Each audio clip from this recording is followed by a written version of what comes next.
Alcatraz Federal Penitentiary, California. In October 1959, Ellsworth "Bumpy" Johnson was in his 7th year of a 15-year sentence at Alcatraz Federal Penitentiary, the maximum security prison on an island in San Francisco Bay that housed America's most dangerous criminals. Johnson was 54 years old, serving time for federal narcotics conspiracy, one of approximately 260 inmates confined to The Rock, where escape was considered impossible and where violence simmered constantly beneath the surface of enforced routine and rigid discipline.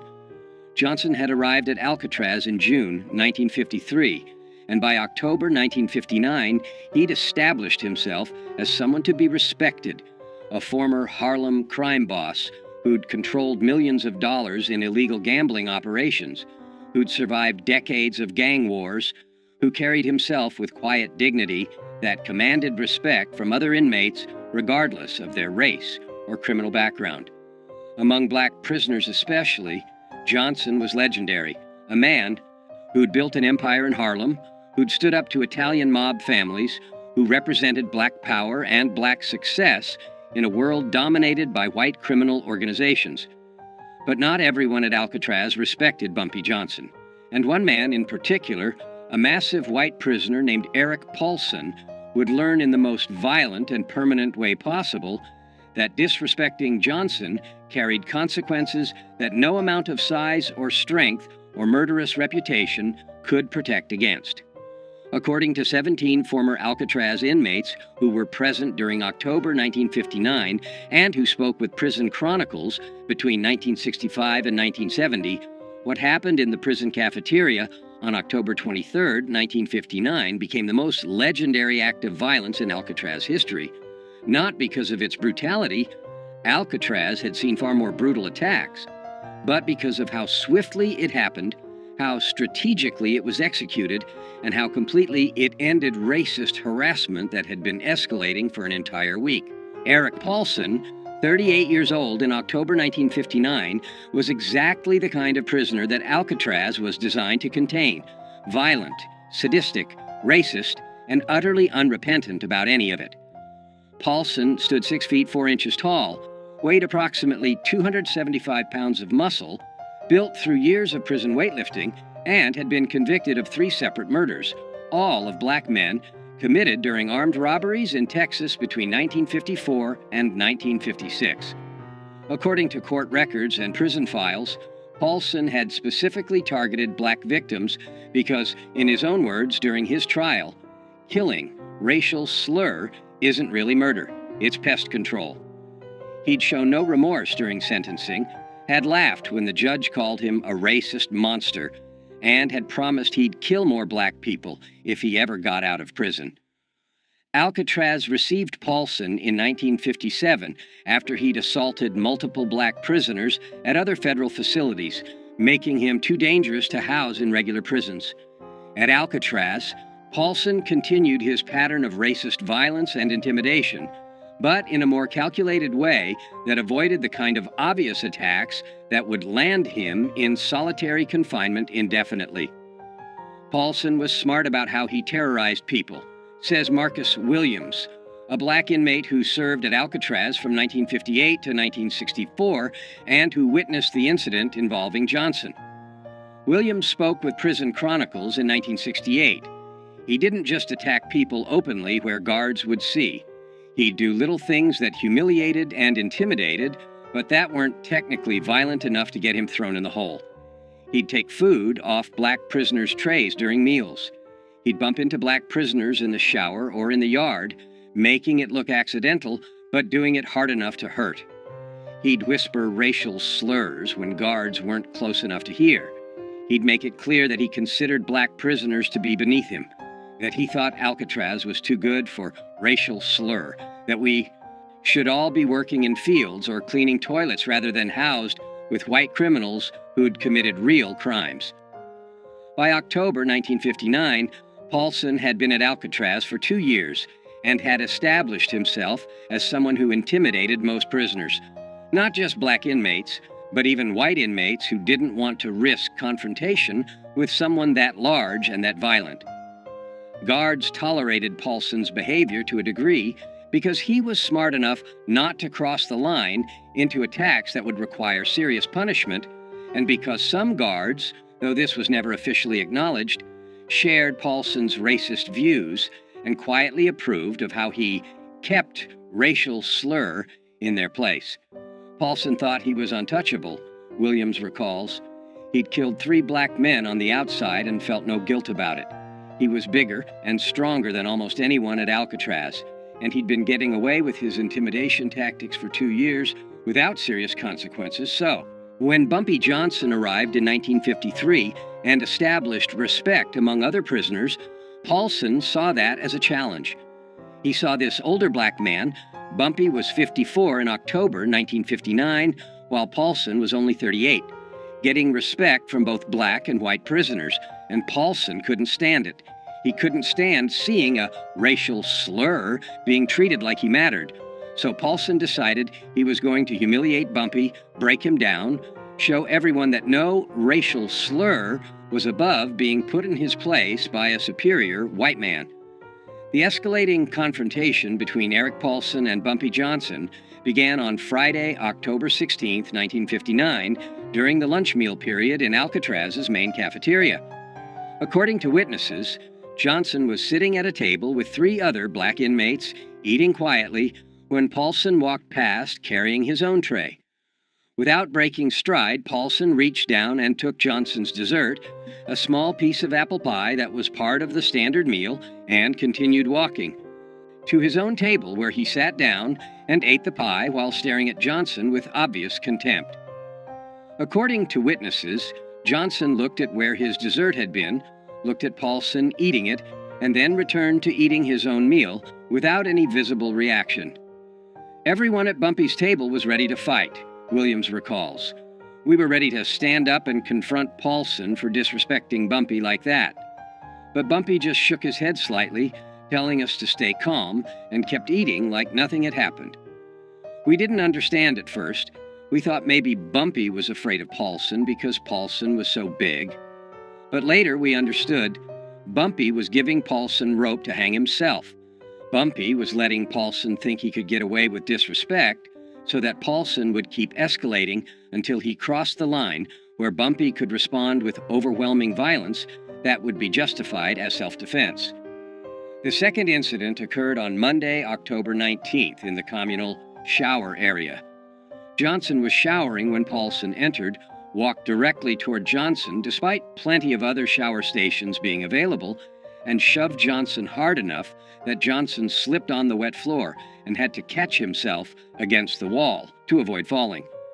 "That's my shower," racial slur, Paulson said loudly enough that everyone in the shower area heard clearly. "Find another one. This one's for white men only." According to witnesses, Johnson stood up slowly, water dripping from his body, and looked at Paulson for several seconds without speaking. Then Johnson simply moved to a different shower station and finished washing without saying anything or showing any anger.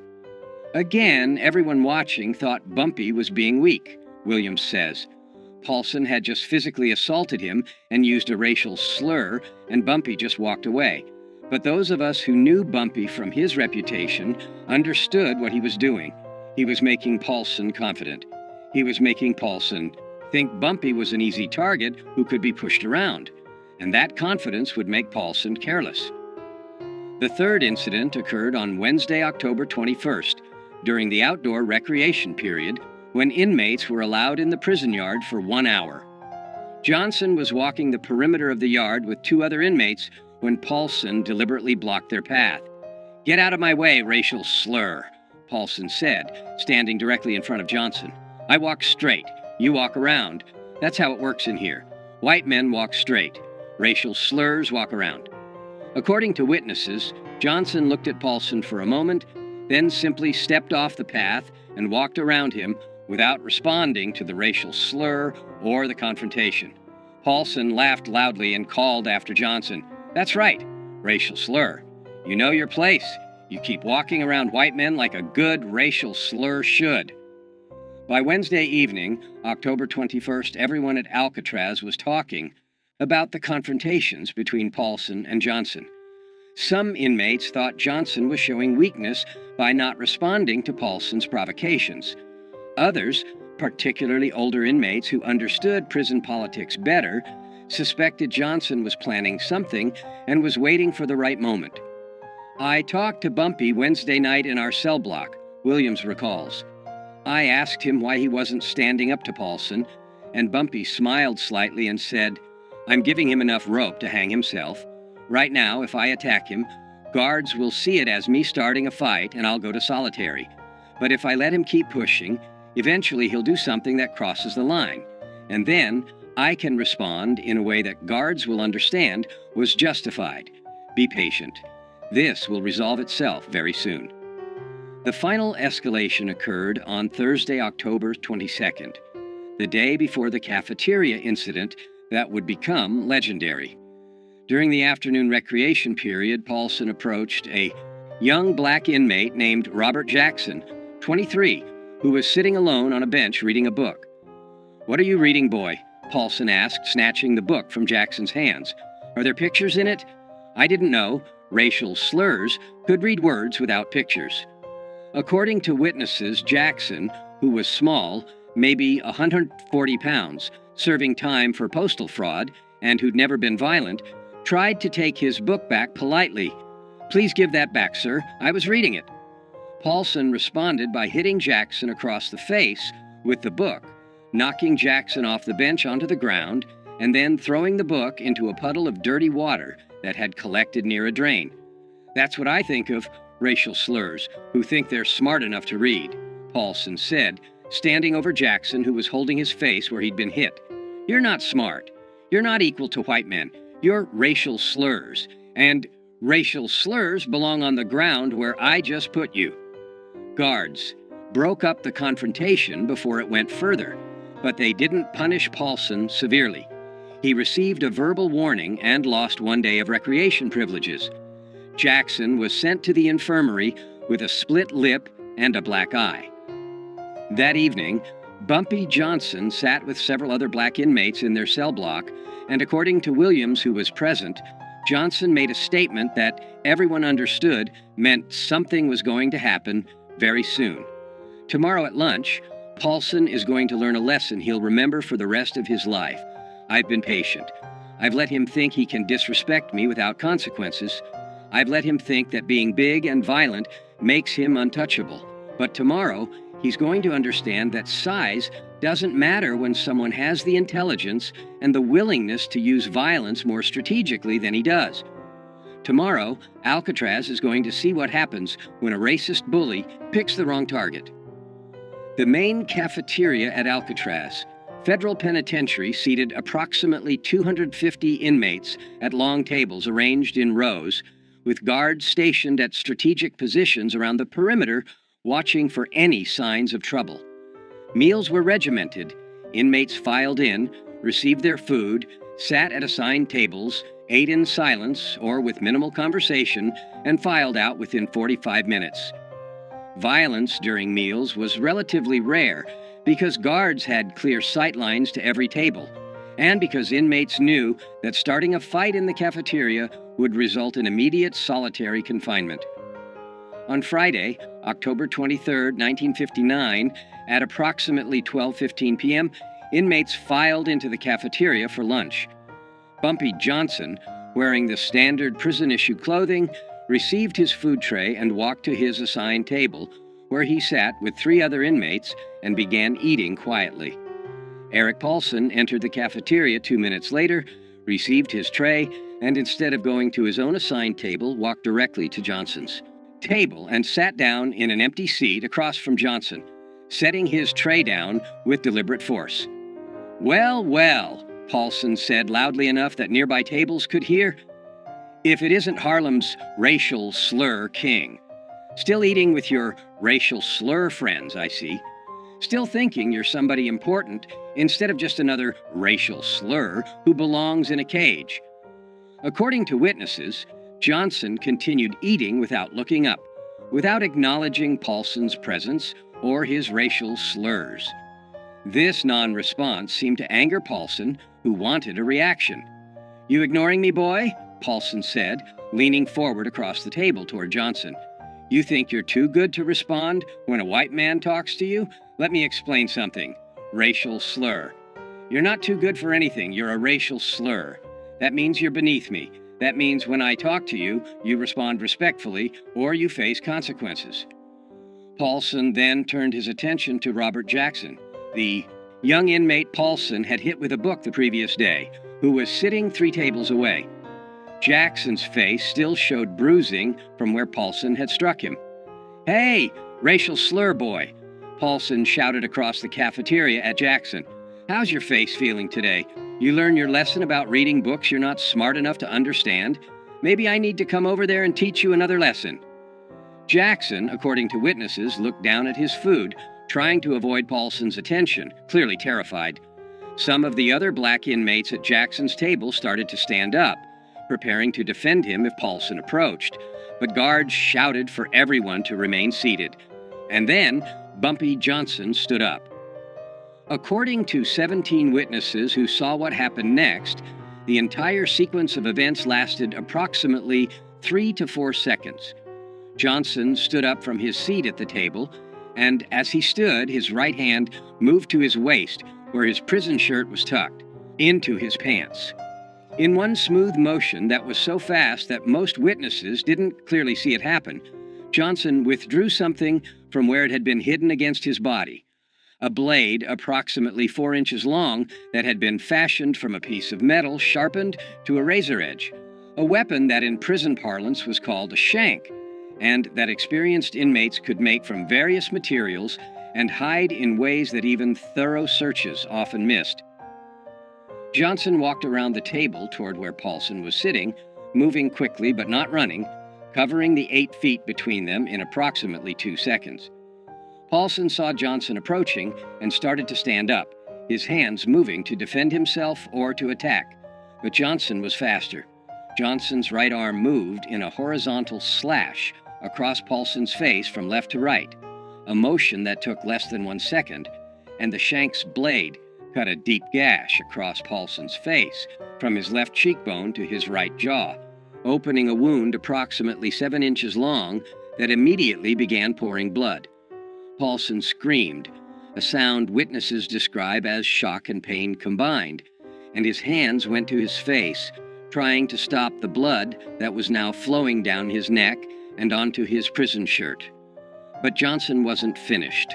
Before guards could react, before Paulson could defend himself, before anyone could intervene, Johnson's arm moved again, this time in an upward diagonal slash from lower right to upper left, and the blade cut another deep gash across Paulson's face, this one crossing the first wound at an angle and catching Paulson's right eye, slicing through the eyelid and into the eye itself. Paulson collapsed backwards, falling over the bench he'd been sitting on, landing on the cafeteria floor in a spreading pool of his own blood, screaming continuously now, his hands covering his ruined eye, blood streaming through his fingers. The entire cafeteria erupted in chaos. Guards rushed toward the scene, blowing whistles, shouting orders for everyone to get down on the floor. Inmates scattered or dove under tables. Within 15 seconds, 5 guards had surrounded Johnson with weapons drawn, while 2 other guards went to Paulson, who was writhing on the floor, blood pooling around him from the 2 facial wounds. Johnson dropped the blade on the floor, held his hands up to show he was no longer armed, and allowed guards to force him to the ground and handcuff him without resistance. But before guards could drag Johnson away, before they could get Paulson medical attention, Johnson said one sentence that every witness heard clearly, and that would be repeated in prisons across America for the next 50 years. Touch that young brother again, call him one more racial slur, and next time you won't visit a doctor, you'll visit God. Eric Paulson survived the attack, but was permanently disfigured and partially blinded. The first slash across his face required 127 stitches and left a scar that ran from his left cheekbone to his right jaw, a mark that he would carry for the rest of his life. The second slash destroyed his right eye completely, requiring emergency surgery to remove what remained of the eyeball and leaving Paulson blind on his right side permanently. Paulson was transferred to the prison hospital, where he remained for 2 weeks, recovering from his injuries. According to medical staff who treated him, Paulson was a changed man after the attack. Quiet, withdrawn, no longer aggressive or threatening. The physical damage was severe, but the psychological damage was perhaps worse. Paulson had believed himself to be untouchable because of his size and his violent reputation, and Johnson had destroyed that belief in 3 seconds. Paulson never threatened another black prisoner after that attack, says Williams. He'd learned what every bully eventually learns if they live long enough. Size and strength don't matter when someone has a weapon, and the willingness to use it without hesitation. Bumpy had shown Paulson, had shown everyone at Alcatraz, that being 275 pounds of muscle meant nothing against someone who understood violence at a deeper level, who could strike faster than you could defend, who could permanently damage you before you even realized you were in danger. Bumpy Johnson was immediately placed in solitary confinement, pending investigation. The investigation lasted 2 weeks and included interviews with dozens of witnesses. What investigators discovered was exactly what Johnson had calculated. Multiple witnesses testified that Paulson had been harassing and threatening black prisoners for weeks, including taking Johnson's food, shoving Johnson in the showers, blocking Johnson's path in the yard, and using racial slurs constantly. Witnesses testified that Paulson had physically assaulted Robert Jackson the day before the cafeteria incident, hitting him with a book and knocking him to the ground while calling him racial slurs. Witnesses testified that on the day of the attack, Paulson had sat at Johnson's table uninvited, had used racial slurs toward Johnson repeatedly, and had then threatened Jackson across the cafeteria. Johnson's own statement to investigators was simple and consistent. "I defended myself and another inmate from a racist prisoner who'd been threatening us for a week. I used the minimum force necessary to ensure he would stop threatening us. I had warned him. I told him after the attack that if he continued his behavior, consequences would be worse next time. I don't regret defending myself. I don't regret defending Robert Jackson. I regret that violence was necessary, but it was necessary because guards weren't protecting us from Paulson's harassment." After 2 weeks in solitary confinement, prison officials made a decision that surprised many people. Johnson would receive additional time in solitary, 30 days total, for possession of a weapon and for assault, but he would not face additional years added to his sentence because investigators concluded that Johnson had been provoked by Paulson's sustained harassment and that the attack, while excessive in its violence, was understandable given the circumstances. The prison administration didn't want to admit it publicly, Williams explains, but they knew Paulson had been terrorizing black inmates for years and that guards had done nothing to stop it. They knew Paulson had assaulted Jackson the day before. They knew Paulson was sitting at Bumpy's table using racial slurs and threatening another inmate when Bumpy attacked him. So punishing Bumpy too severely would mean admitting that the prison administration had failed to protect inmates from a known racist bully.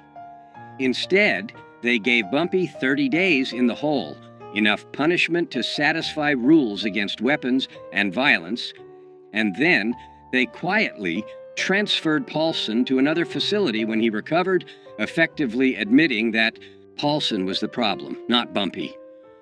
What happened in Alcatraz's cafeteria on October 23, 1959 became legendary not just at Alcatraz, but in federal prisons across America. Inmates transferred from Alcatraz to other facilities carried the story with them. Guards talked about it. Prison officials wrote about it in reports. And the story grew with each retelling until it became a legend that defined Bumpy Johnson's reputation for the rest of his time in prison and for the rest of his life. The legend emphasized several key elements. The strategic patience. Johnson had endured a week of harassment without responding, letting Paulson grow confident and careless. waiting for the moment when response would be justified. The speed and precision, 2 slashes in 3 seconds that permanently disfigured and partially blinded a man before guards could react or before the victim could defend himself. The weapon. No one knew where Johnson had hidden the blade or how he'd smuggled it into the cafeteria. That mystery added to the legend, suggesting Johnson had capabilities and resources that other inmates couldn't match. The message, touch that young brother again, and next time you'll visit God. The statement became famous in prison culture as the perfect threat, specific, clear, and absolutely believable, coming from someone who just demonstrated the willingness and ability to inflict devastating violence. The age factor. Johnson was 54 years old when he attacked Paulson, while Paulson was 38 and significantly larger physically. The fact that an older, smaller man had destroyed a younger, larger man so quickly and efficiently became part of the legend, proving that intelligence and experience were more valuable than size and strength. The legend of what Bumpy did to Paulson spread through every federal prison in America within a year, says Williams. Inmates in Atlanta and Leavenworth and Marion were talking about it. Black inmates especially saw it as justice, one of their own, standing up to a racist bully and permanently ending that bullying in a way that guards never could or would. The story became inspiration.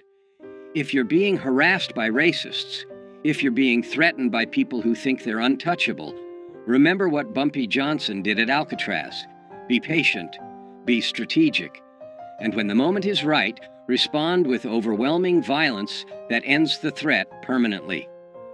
When Johnson was released from solitary confinement, after 30 days, he returned to general population and found that his reputation had changed completely.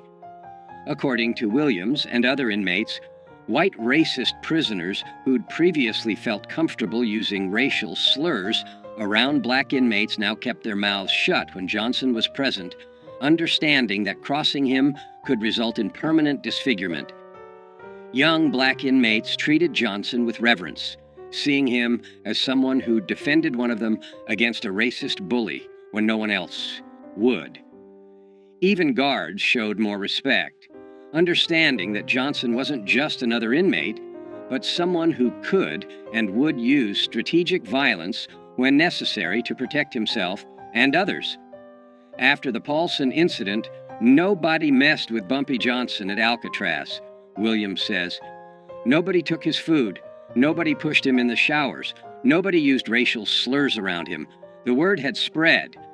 Bumpy Johnson might be 54 years old, might look like an aging criminal who's past his prime, but he's more dangerous than men half his age because he's smarter, more patient, and willing to use violence with surgical precision when he needs to.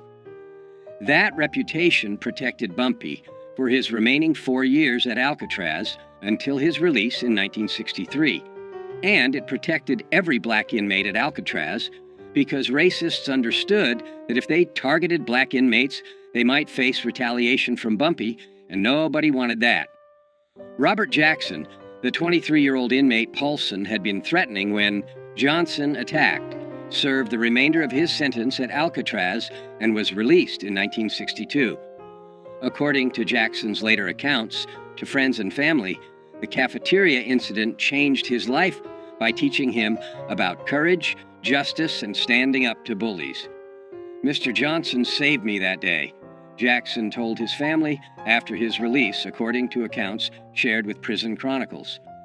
Paulson had been terrorizing me for weeks. I'm small, I'm not violent, I couldn't defend myself against someone that big. I thought I'd have to endure his abuse for my entire sentence. And then Mr. Johnson, who barely knew me, who had no obligation to help me, stood up and permanently ended the threat in 3 seconds. He risked additional prison time to defend me. He used violence on my behalf when I couldn't use it myself. That taught me that there are people in this world who'll stand up for you when you can't stand up for yourself, and that justice sometimes requires violence when peaceful means fail. Jackson never saw Johnson again after their respective releases from Alcatraz, but Jackson kept a newspaper clipping about Johnson's 1968 death, and at Jackson's own funeral in 1997, his family found the clipping in Jackson's wallet along with a handwritten note. "He saved me when no one else would. He showed me what courage looks like." R.J., 1962. Eric Paulson was transferred from Alcatraz to USP Leavenworth in Kansas in December 1959, 2 months after the cafeteria attack. According to prison records and accounts from inmates who served with Paulson at Leavenworth, Paulson was a changed man after his encounter with Johnson. Physically disfigured with a massive facial scar and blind in one eye, but also psychologically broken by the realization that his size and violence hadn't protected him. Paulson served the remainder of his sentence at Leavenworth and was released in 1971. He returned to Texas, worked various manual labor jobs, and died in 1989 at age 68. According to people who knew him in Texas, Paulson rarely talked about his prison time, but when he did, he would touch the scar on his face, a mark that remained prominent even 30 years after Johnson had put it there, and say, "I learned the hard way that being big doesn't make you tough, and being tough doesn't make you smart. I thought I was the most dangerous man at Alcatraz. Turns out I wasn't even close." Bumpy Johnson was released from Alcatraz in November 1963 after serving 10 years of his 15-year sentence. He returned to Harlem, reclaimed control of his criminal empire, and lived until July 1968 when he died of a heart attack at age 62. But the story of what Johnson did to Eric Paulson in the Alcatraz cafeteria on October 23, 1959, outlived Johnson by decades. The story was told in prisons across America, was referenced in books about prison culture, was retold by former inmates who'd served at Alcatraz and who wanted to share the legend of how one man had ended racist harassment with 2 slashes of a blade and 1 perfect threat. That cafeteria attack defined Bumpy Johnson's reputation in ways that nothing else he did could match, says Marcus Williams, who remained friends with Johnson after both men were released from Alcatraz. Everyone knew Bumpy had been a successful criminal in Harlem. Everyone knew he'd survived gang wars and built an empire. But the Alcatraz incident showed something deeper.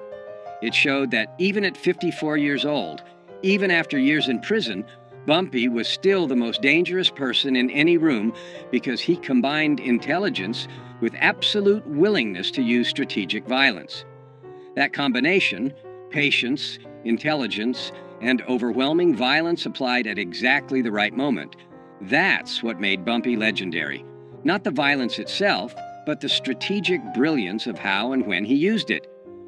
The phrase, "Next time you'll visit God," Johnson's threat to Paulson after the attack, became one of the most quoted lines in prison culture, used by inmates across America as a way to warn potential enemies that escalation beyond a certain point would result in death rather than just injury.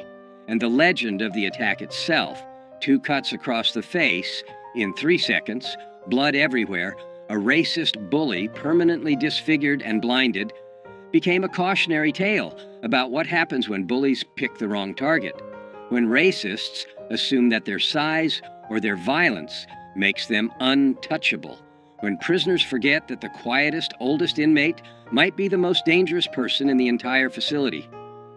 That was October 23, 1959. That was the day Eric Paulson learned that Bumpy Johnson, at 54 years old, decades past his physical prime, was still capable of violence that would make a 275-pound triple murderer scream in terror. That was the slice that became legend, the attack that showed every prisoner in America that age doesn't diminish danger when intelligence and strategic thinking guide. The violence. That was the 3 seconds that proved why you never, ever disrespect Bumpy Johnson. Because he'll give you enough rope to hang yourself, and then he'll cut you so fast and so precisely that you'll be bleeding before you realize you've been attacked, and you'll carry the scars of your mistake for the rest of your life.